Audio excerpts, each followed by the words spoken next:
அப்போஸ்தலர் 16:14. அப்பொழுது ஏத்திய ஒரு ஆளும் இரத்தாம்பரம் இருக்கிறவளுமோ தேவனை வழங்குகிறவளுமாகிய லீதியாள் என்னும் பெயருள்ள ஒரு ஸ்திரீ கேட்டுக்கொண்டிருந்தாள். கர்த்தர் அவள் இதயத்தை திறந்தருளினார். எங்கேயோ ஒரு இடத்துல போயிட்டு பவுல் நிற்கிறாரு. சும்மா இருக்க விருப்பம் இல்லை. உடனடியாக ஒரு ஊழியத்தை ஆரம்பிக்கிறாரு.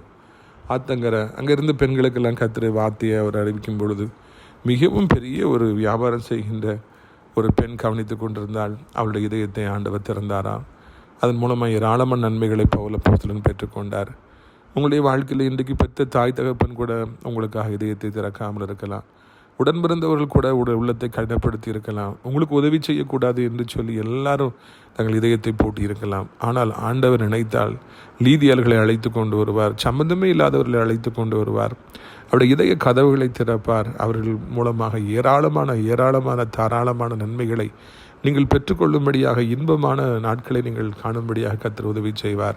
இந்த மாத கடைசியில் கர்த்தர் உங்களுக்காக கொடுக்கிற வார்த்தை அநேக லீதியாருடைய உள்ளத்தை கர்த்தர் உங்களுக்காக திறப்பார். உங்களை ஆசீர்வதிப்பார். ஆமென்.